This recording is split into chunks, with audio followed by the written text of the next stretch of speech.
Hey folks, I'm Michelle Sego and welcome to Holistic Wellness with Michelle, the space where when we share our knowledge together, our wisdom arises. Thanks for joining me. But before we get into our video today, I'd invite you to take a moment, give us a thumbs up, subscribe to the channel, and hit that bell notification for future videos.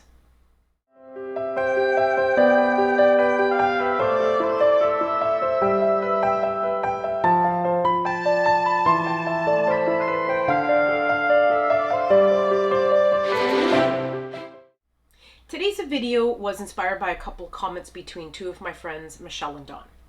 Michelle had taken and reposted a comment from another source that pondered, how do we help our body understand the difference between a false alarm fear response and what the fight, flight, or freeze response is actually for? To which Dawn responded with, well, if you figure that out, let me know. To which I then jumped into the conversation and responded, well, this is kind of interesting. This is something that I talk about and try to work on with every person who attends therapy with me. Thus, this video was inspired. Now, the fight, flight, or freeze response connected to our emotions such as fear, anxiety, panic, surprise, is something that all beings experience, whether it's real or an imagined threat of danger. It's our alarm system, our protector. We're born with it. We're not about to get rid of it, and we don't want to get rid of it. But over the years of my therapy work, I've learned that we can come to understand it and learn to manage it better. Now, there is a ton of research and literature out there on this topic. I downloaded half a dozen just for the purpose of our video today. But if you want more information or detail, please check out the links below and let those links guide you. This is not my field of expertise, so what I'm really hoping today is to just give you a brief breakdown, a snapshot of what happens in the body, and then give a couple of examples of some skills that you can use to practice, helping shift how you respond to whether they be perceived or real threats. Now, how I'm going to try to do that to the best of my ability is I'm going to use these two little documents or diagrams here to kind of guide this conversation. A very brief brain diagram here, and then this Stone Age brain document. Again, I will post this link below. These are the two pieces that I tend to use in my CBT practice. And what they tell us is that the modern human brain developed approximately 200,000 years ago and really hasn't changed much since that time. The amygdala, this little piece here, or what is also called the primal brain, the lizard brain, caveman brain, this developed during those times of our prehistoric ancestors, and it developed as an alarm system to protect us from things like other predators. And in order for that to happen, the higher order thinking part of our brain needed to kind of be shut down. That critical thinking part needed to be quieted. After 200,000 years, these systems are hardwired within us. What an incredible protection system. And thank goodness we, don't have the saber-toothed tiger anymore to worry about. But the unfortunate issue here is that in our modern times, the issues lie in the fact that the amygdala does not distinguish the difference between what is a real threat and what is an imagined threat. So the real tigers of old have kind of morphed and become these imagined threats in our lives, such as, we just came through the holiday season, so planning holiday gatherings and celebrations and dinners with loved ones. Here's another way to think about it. Have you ever walked from one room in your home into another room to get something, and when you get there you forget what you've got there? What did I come into this space for? That's this happening. That is the, as I mentioned a moment ago, that is the amygdala turning on, shutting down or quieting the higher ordered critical thinking part of our brain in order to open up a new chapter in your brain, in your head, to scan for threat in the environment. That's how powerful it is. Even in your own home, it's going to do these things. Now, there's two other systems we need to be really mindful for when learning and understanding about our fight or flight response, and that is two parts of the autonomic nervous system, the sympathetic and the parasympathetic systems. The sympathetic system is the alarm bell. It's responsible for pumping our stress hormone into the body and getting our large muscle groups ready for that fight or flight response. The parasympathetic system is our relaxation and soothing system. It essentially is responsible for stepping in and capping off or creating a ceiling for the sympathetic system, and kind of reining it, quieting it, controlling it, and reining it back in within us. That's why when we have a fight or flight response, when we really think about it, we actually don't explode, because of the sympathetic reining things back in. Now, as I've said, we are not here to get rid of the flight or fight response. We need those responses because there are times in our lives where real danger exists. But we can learn to manage these systems, these false alarm experiences. As I often say to my clients, we cannot change what we cannot see.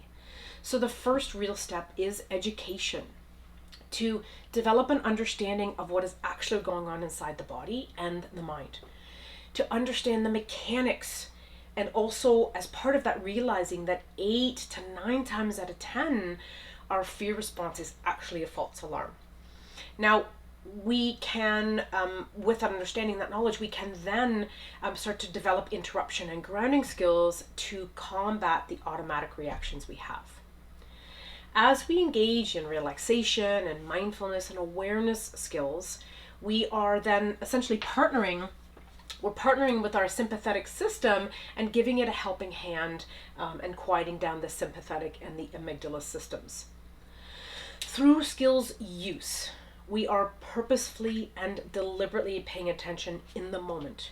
We're working to manage that automaticness, if you will, of our emotional responses that tend to run away with us during the majority of time when it's actually a false alarm going on.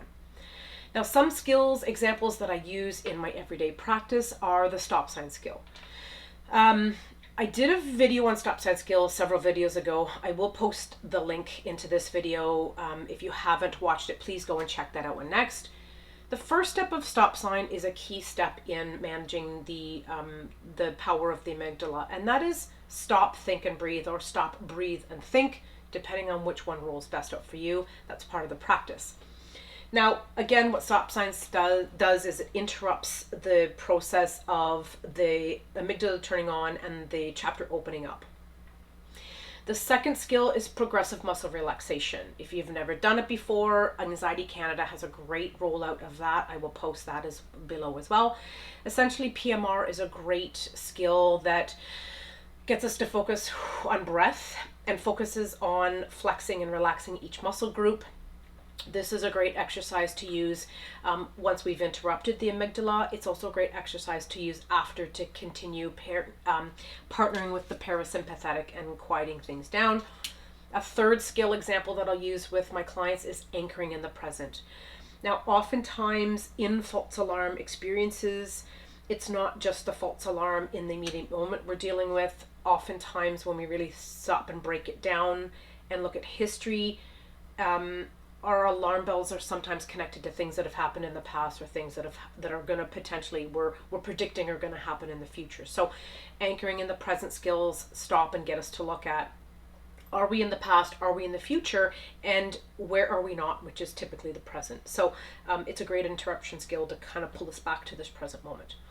And the fourth example that I'm going to share with you is a little skill that I think I'm now going to call a can of soup or something along that line. I know that sounds kind of odd, but here goes. What I do for myself, what I've developed kind of over the years, just practicing understanding these mechanics, is I say can of soup, for example. So here is a great example of what this skill piece looks like. If I'm in the kitchen making dinner, for example, and I realize I need a can of soup, I will put down what I'm doing. I will start saying to myself, can of soup, can of soup, can of soup, as I walk from my kitchen into the pantry. Now, my kitchen's not attached to my pantry. I've got to walk a little ways to get there. But I'm consistently saying can of soup in my head. What I'm essentially doing there is keeping my amygdala quiet. I'm in my own home. I know that I'm safe. So I'm deliberately activating and keeping my parasympathetic system moving by saying can of soup. I walk into the pantry, grab the can of soup, back up to the kitchen, continue to make dinner. Now, there are times I forget to do that. I'm only human. So I will step into the pantry and I'll say, crap, because I've forgotten that I needed a can of soup. So what I do there is I will take a deep breath. I will step back out of the pantry. That deep breath is turning my parasympathetic back on. I backtrack the steps in my head and I'll say, what was I doing? Oh yeah, can of soup. Now, all that said, 2 important disclaimers as we come to the end of our video. 1, in those times in your life where there is real danger or threat, those are not the times to be pulling in and using relaxation skills. Those are the times where we need to allow our amygdala, our sympathetic systems, to do their job and to prepare you for fight or flight, to protect you. 2, as I've said in many other videos, the information here is not to replace actual therapy. So if anxiety, fear, or panic is creating unhealthy impacts in your life, please consider starting a therapy protocol. I hope that today's information, this piece of knowledge that we've shared with you will have and has had the power and ability to impact and change your perspective and quality of life for the better. And I'd really love to hear how, so please leave us a comment in this comment section below. Please don't forget to press your like button, subscribe to the channel if you haven't already done so, and turn on your notification bell when so you'll be notified when new videos come out. And as always, please take our knowledge today and share it with others. We have no idea how, when we share that knowledge, we do actually help other people. In the links posted below, as always, you are going to find information on not just the material I used for today, but all kinds of skills, those skills that I talked about a moment ago. I'm going to give you links for all that as well, so check them out. Any issues with those skills, please don't hesitate to leave me a comment and I will get back to you and try to help you with those skills. I hope to see you in 3 weeks for our next video. Niao yo, and thank you for watching today. May you go in a good way.